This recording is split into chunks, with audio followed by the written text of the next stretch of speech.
मंत्री परिवहन प्रताप सरनाईक साहेब यांच्या भेटीसाठी आलो होतो।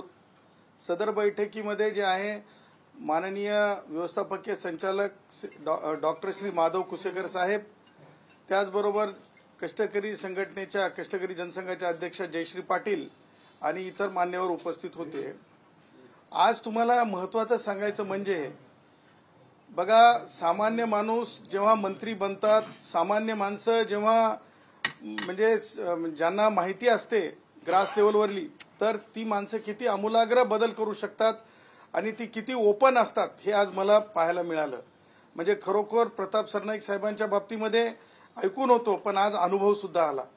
म्हणजे बैठक सुरू असताना प्रताप सरनाईक साहेबांना माननीय मंत्री अजितदादा पवार यांचा फोन आला आणि त्याच वेळेस त्यांनी जे आहे निधी जो कमी पडत आहे एसटी महामंडळाला आणि त्यामुळेच जे आहे बँकेला सुद्धा निधी कमी येतो, या अर्थानं ताबडतोब प्रताप सरनाईक साहेब मंत्री महोदय यांनी कुसेकर साहेब जे आहेत त्यांच्याशी सुद्धा बोलणं करून दिलं अजितदादांचं। अजितदादांच्या तिथे वाहनं अधिकचे पाहिजेत होते त्यांच्या मतदारसंघात, त्याचबरोबर श्री कुसेकर साहेबांनी देखील अधिकचा निधी पाहिजे एसटी महामंडळाला 700 कोटी रुपये, ते त्यांनी आग्रह केला। त्यानंतर प्रताप सरनाईक साहेबांनी सुद्धा मला अजित पवार साहेबांसोबत बोलणं करून दिलं आणि आज म्हणजे अर्थमंत्री सन्माननीय अजितदादा पवार साहेब यांनी माझ्याशी बोलताना मी त्यांना सांगितलं की पवार साहेब, निधी जो आहे तो लवकरात लवकर देण्यात यावा, जेणेकरून एसटीच्या बाबतीमधले जे प्रश्न आहेत ते निकाली निघतील आणि त्याचबरोबर बँकेच्या सामान्य माणसाला जे कर्ज मिळत नाही आहे, कारण एसटीकडे पैसा नसल्यामुळे त्या पगारातून ती कपात जी केलेली असते ती कपात बँकेकडे येत नाही, त्याच्यामुळे ओडी असेल, त्याच्यामुळे मध्य कर्ज असतील ते मिळत नाहीत। त्यावर त्यांनी सांगितलेलं आहे की लवकरात लवकर निधी देतो। सांगायचं तात्पर्य खुल्या अंतकरणाचे, मोठ्या मनाची, सामान्याची जाण असलेले सन्माननीय अर्थमंत्री अजितदादा पवार, सन्माननीय परिवहन मंत्री प्रतापजी सरनाईक यांनी खरोखर आज म्हणजे अशी दिलेर बैठक केली। त्याचबरोबर आमच्या एसटीतल्या कष्टकऱ्यांना जे आहे अगदी 1 रुपया 2 रुपयाने नोकरीतून काढून टाकलं जातंय, त्यांच्या नोकऱ्या घेतल्या जातात। आम्ही सांगितलं की बीएसटी मध्ये जो माणूस प्रवास करतो तो लायबल असतो, त्यावर सुद्धा त्यांनी विचार करावा असं एमडींना श्री कुसेकर साहेबांना सांगितलेलं आहे आणि त्यावर ते म्हणाले की आपण खरोखर आम्ही टाळ्या वाजून स्वागत केलं संचालकांनी, आम्ही सगळ्या सामान्य कष्टकऱ्यांनी किती म्हणजे संवेदनशील मन आहे हे लक्षात येतंय सन्माननीय मंत्री महोदय प्रताप सरनाईक साहेबांचं। त्या पुढे जाऊन त्यांनी सांगितलं की राजकारण मला कोणत्याही संघटनेचं नको, महत्त्वाचं आहे की लोकांचं वेलफेअर आणि जी म्हणजे ज्या लोकांच्या आमच्या ज्या इतर मागण्या होत्या त्या मागण्यांच्या संदर्भानं म्हणजे एसटीतल्या ज्या इतर जे आमच्या निवेदनातल्या बाबी होत्या त्या बाबींवर सुद्धा म्हणजे आमची जी पगारामध्ये जी वाढ आहे मागची ती वाढ मिळालेली नव्हती, म्हणजे थकबाकी, आणि ती पुढे मिळाली पाहिजे। कारण शिंदे साहेबांनी सन्माननीय मुख्यमंत्री असताना एकनाथरावजी शिंदे साहेबांनी जे दिलं होतं त्यात महागाई भत्ता, त्या महागाई भत्त्याचा विषय सुद्धा लवकर निकाली काढू असं देखील मंत्री महोदयांनी सांगितलं। त्याचबरोबर रजांचा विषय आहे, अनेक विषयावर चर्चा झाली। खरोखर आज म्हणजे सकारात्मक म्हणण्यापेक्षा कृतीपूर्ण आज एसटीतल्या कष्टकऱ्यांच्या बाबतीमध्ये चर्चा झालेली आहे। भविष्यात घरांचे स्वप्न पाहत आहेत अनेक जण, त्यात एसटी लोकांना देखील घर भविष्यात मिळतील देखील मागणी केली का? अनेकांना उपमुख्यमंत्री हे घर देणार आहेत, तो आमचा म्हणजे निवडणुकीतलाच अजेंडा होता एसटी बँकेच्या याच्यातला। आता जे आहेत आमच्या अनेक जागा आहेत एसटी महामंडळाच्या, जसे की कुर्ल्याला जागा आहे, जसं की म्हणजे मुख्य मुंबई बाजारपेठेच्या जवळ म्हणजे सँडर्स रोडच्या जवळ जागा आहेत, त्या जागांवर जसं की भायखळ्याला जागा आहे, त्या जागांवर इमारती मोठ्या होऊ शकतात आणि त्याच्यामधून ज्या त्या म्हणजे प्रत्येक जिल्ह्यामध्येच ती सोय असावी, त्याच प्रकारची सोय मुंबई आणि ठाण्यात सुद्धा असावी। आणि त्याही पुढे जाऊन आम्ही तर आमचा हात पुढे करत आहोत की आमच्या बँकेच्या मार्फत जसं जिल्हा बँक मुंबईमध्ये घरं पुनर्जीवित करत आहे तसं एसटीची स्वतःची बँक आहे. सन्माननीय मंत्री महोदयांना त्या बाबतीत सुद्धा आम्ही विनंती करणार आहोत आणि आम्ही महामंडळाला सुद्धा विनंती करणार आहोत की आमच्या बँकेमार्फत जर निवासी संकुलाची जर योजना आणली तर त्याच्यासाठी बँक पतपुरवठा जो पैसा आहे तो द्यायला तयार आहे. सर, एक क्लिप व्हायरल होते केंद्रांची आणि तुमची, काय नेमकी क्लिप आहे, काय सांगाल तुमचं? बघा, हा देश भारताच्या संविधानावर चालतो. जात कोणाची किती कोणती आहे, उंच आहे, नीच म्हणजे उच्च आहे किंवा लहान आहे असं ह्या संविधानामध्ये कुठेही तरतूद नाही. आरोपी हा आरोपी आहे, मग कोणी आरोपी असो, मग कोणत्याही जाती धर्माचा असो.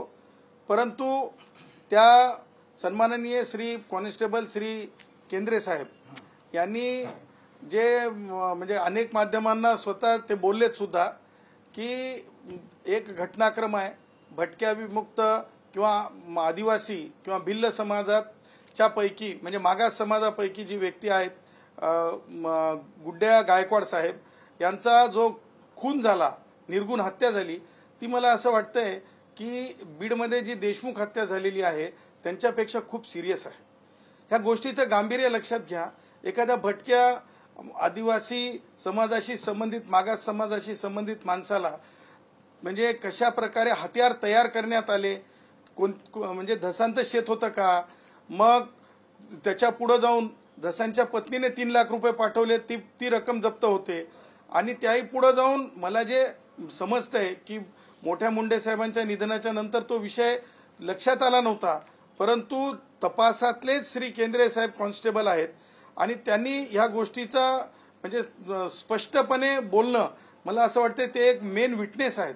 आणि जेव्हा विटनेस असं डंके की चोट पे सांगत आहेत की धसांचा जो रोल होता, इवन पोलिसांना आरोपीला अटक करण्यापासून पर्यंत मज्जाव करणे, मला असं वाटतंय धसांना आज तोंड राहिलेलं नाही. धसांना आज तोंड राहिलेलं नाही देशमुखांवर बोलण्याचं. लक्षात घ्या, कोण जर धस मराठा समाजाचे आहेत किंवा उच्च जातीचे आहेत किंवा ते तत्कालीन परिस्थितीमध्ये ते मंत्री होते, हे काय मायना राहत नाही. ही काही मोठी गोष्ट नाही, ही काही किंमत देण्यासारखी गोष्ट नाही. महत्वाची बाब ही आहे की धसांच्या कुटुंबाचं इन्व्हॉल्वमेंट जर गुड्ड्या गायकवाड साहेबांच्या खुनामध्ये असेल तर त्या बाबतीतला पूर्ण छडा लागलाच पाहिजे. त्या बाबतीमध्ये श्री केंद्रे साहेब कॉन्स्टेबल साहेब यांचं स्टेटमेंट रेकॉर्ड करून पुन्हा तपास पुढे नेला पाहिजे फर्दर इन्व्हेस्टिगेशनसाठी. फर्दर इन्व्हेस्टिगेशनमध्ये 3 लाख रुपये जर धसांच्या पत्नीने जर दिले असतील आरोपीला म्हणजे काढता पाय करून घेण्यासाठी, तर ते जर जप्त असतील, हत्यारं जर धसांच्या शेतातून जप्त केलेले असतील, धसांनी जर आरोपींना पकडण्यापासून मज्जाव केलेला असेल, तर या सगळ्या गोष्टी धसांच्या बाबतीमध्ये त्या खुनाच्या गुन्ह्यामध्ये एका मागास वर्गीयाच्या आदिवासी संबंधित भटक्यांसंबंधित खुनाच्या याच्यामध्ये धसांना दार्शनिकपणे जे आहे त्यांचं इन्व्हॉल्वमेंट आहे. आणि म्हणून मी परत जितेंद्र आव्हाडांना सुद्धा सांगतो, जितेंद्र, जेवढा गळा कोरडा करून तुम्ही बोलत होतात देशमुखांच्या खुनाच्या बाबतीमध्ये, आता तुम्ही बोललंच पाहिजे. ठाण्यात येऊन सांगतो, ठणकावून सांगतो, डंके की चोट पे सांगतो, अगोदर जितेंद्र आव्हाडांनी गुड्ड्या गायकवाड साहेब जे मागासवर्गीय होते त्यांची हत्या झाली त्याच्यावर बोलायचं. अगोदर झालेले खून काय खून नव्हते? त्याच्यातून काय रक्त निघत नव्हतं? ते रक्ताला काय किंमत नव्हती? अरे ती आमच्या रक्तमासाची हाडाची, त्याच्यावरही बोललं पाहिजे. आणि म्हणून धस साहेबांच्या बाबतीमध्ये जे धस काय मी साहेब म्हणायला नाही पाहिजे त्या व्यक्तीला, कारण त्या व्यक्तीचं जे इन्व्हॉल्वमेंट अशा मर्डरमध्ये आहे.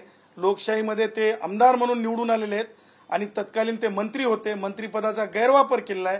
म्हणून सभापती महोदयांनी धसांवर जे आहे चुकीच्या पद्धतीने सामान्य नागरिकाला म्हणजे केंद्रे साहेबांच्या बाबतीमध्ये खोटे आरोप करण्याच्या प्रकरणामध्ये स्वतःकडे सुओ मोटो कॉग्निझन्स घ्यावा विधानसभेच्या सभापतींनी आणि धसांवर जे आहे इन्क्वायरी कॉन्टम्प्लेट करावी. त्याचबरोबर मी विनंती करेल पोलीस महासंचालकांना, आम्ही न्यायालयामध्ये जाण्याच्या अगोदर ही विनंती करेल, मी विनंती करेल की धस त्यांची पत्नी आणि हा सगळा घटनाक्रम केंद्रे साहेबांचा याच्या बाबतीत तातडीने पावले उचलावीत, धसांना अटक करावी. धसांच्या बाबतीतले हे सगळ्या गोष्टी पुसून निघून जाण्यापेक्षा हे इव्हिडन्सेस पुन्हा जीवित राहतील, त्याच्या बाबतीमध्ये तातडीने पावले उचलून जी आहे कारवाई करावी, असं माझं स्पष्टपणे कायदेशीर मत आहे.